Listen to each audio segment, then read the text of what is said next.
View is desperate to find a Trumper to join. How long do you think this is going to last?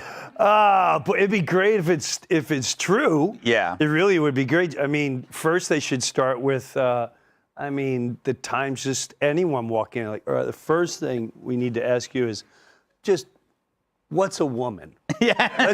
Let's start with that. Okay, you can define that. Let's go. And as far as, All right, let's talk about it. We got Tyrus, a former wrestler who turned political commentator now. He's just sent the message that's loud and clear to the ladies in The View, like Whoopi Goldberg and them. And listen, this wasn't some political disagreement. This was a real cultural clapback. He's fed up, and I mean fed up with the way The View talks down to folks who don't walk the same political line. He's fed up with the fake moral high grounds. And you can tell this wasn't about headlines. This was personal. 2025, we're not just debating ideas, we're watching daytime TV become battlegrounds for real-world identity wars. So let's dive in and ask, is Tyrus just talking it tough, or is he calling out something deeper about the way mainstream media treats anyone outside the club? you know what? As far as movies, again, common sense. I got nothing. If you're gay, knock yourself out. What you do behind closed doors. I'm tired of watching a Disney, and they got it at the end. It's Star Wars, my last Star Wars, at the big ending scene. Why is a chick like, wow, let's make out? Like, why are we watching? It's shoved in your face. It's an agenda.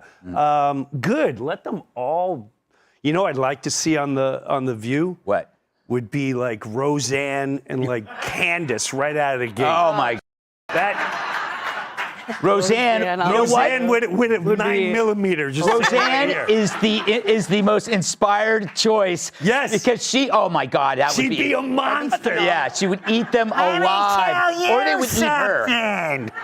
Yeah. That is true, though. You know, Kat, think about that choice. Like, would any sane person want that job at The View? Let's say you weren't working here, and they approached you, and they said, we need, like, and you're not a Trumper, but let's say they wanted, like, an opposing perspective. Well, just any kind of opposing perspective, right? Because the concern, I mean, it's there's no argument anymore on The View, right? I don't know why you'd want. I don't know why you'd want it. Yeah, they'd have to pay you a lot of money. But I was gonna say everybody has their price, right? Yes. There's plenty of things that you don't want to do that you will do for a certain amount of money. That's what the foundation of the entire economy.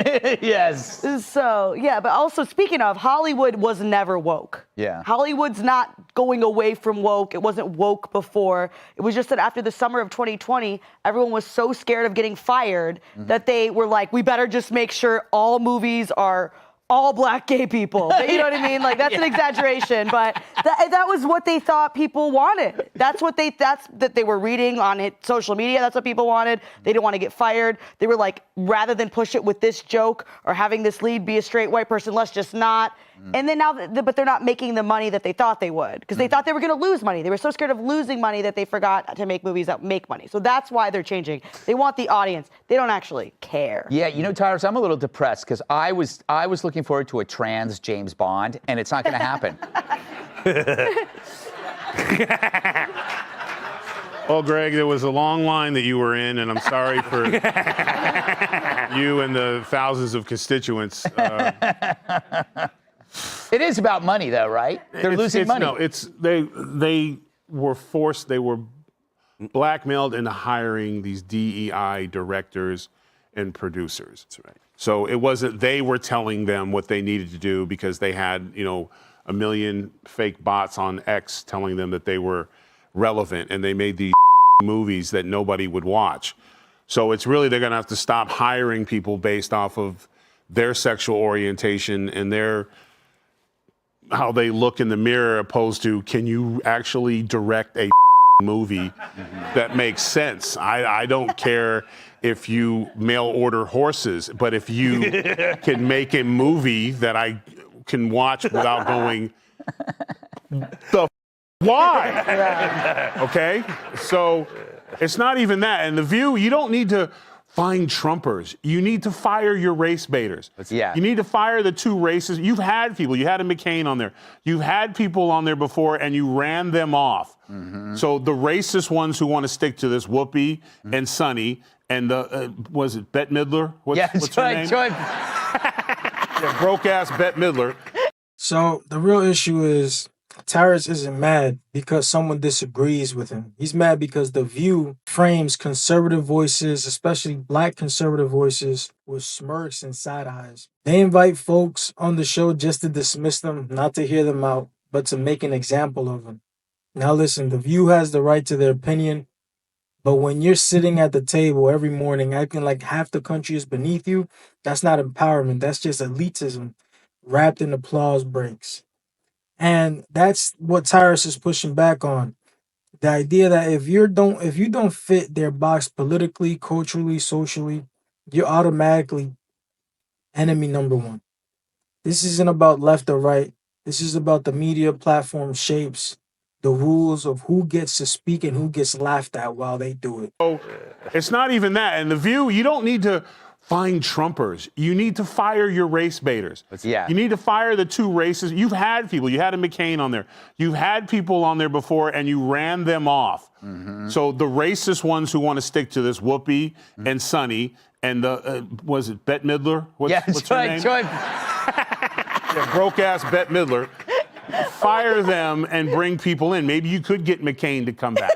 She was a Republican, but every show and every break, she was nearly in tears because she was being attacked. So the problem is that you have to go after the racist people. And if the CEO goes, you know what? I'm not going to allow a woman on my show or man that will go after white America and talk about them like dogs. That doesn't represent our ideals or values for anyone. And get rid of those people, and this will clear up real quick. So do you have to actually look in the mirror and clean up your own backyard and get the racist people out? Because that's who you allowed in. You allowed black racists on TV who could just go all day and say anything about white people. And I guess lo and behold, they forgot that there's a lot of people at home, white people at home during the day that are not watching your show anymore. So just clean it up. Yeah, you know, Emily.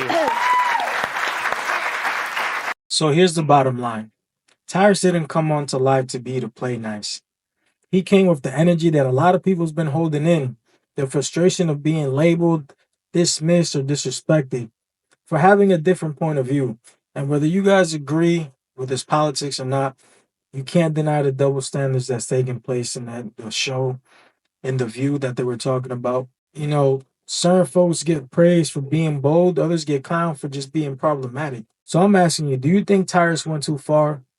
Or was he saying what a lot of people have been holding in or just too scared to say? Drop your take in the comments and hit that like and subscribe button. Could you imagine yourself on The View as like taking that job? Let's say they find something really ugly in your past, you get fired from Fox. That could happen, by the way. No. I never burned those photos. But I mean, could you do that? I get very sensitive. This is my total honest answer. Like I get very sensitive to things. So I don't thrive in the like really nasty environment. I mean, I don't know who would. But and you I think could cry into a big pile of money. that's right. You know what? On that point, Like it's only an hour, considering it. only an hour a day to feel awful, and then you go home and you just roll around naked All in your a pile money. of $100 bills. I'm like #worth it. Yeah, I think I really appreciate your point because you know there was a lot of systemic rot that we saw because of the amplification, because of the hosting of those really vile points of view. Remember when Senator Tom Cotton's op-ed, there was uproar, Yes. right? And the New York Times said, we're not going to publish this. The decision makers behind that, the hosts of the crazy things that we've covered on this show, the absolute racism, who hosted that? Who published it? Who signed off on that? You're absolutely right. There needs to be a total audit of those editorial boards because there's always going to be vile individuals and ridiculous extreme points of view, but it's the hosting and the acceptance of that. If they actually had some character infused into the mainstream media and quelled those voices instead of stoking them, then I think the coverage of the next 4 years might actually be fair. And that's what the American people deserve, that transparency. All right. We solved everything here. Listen.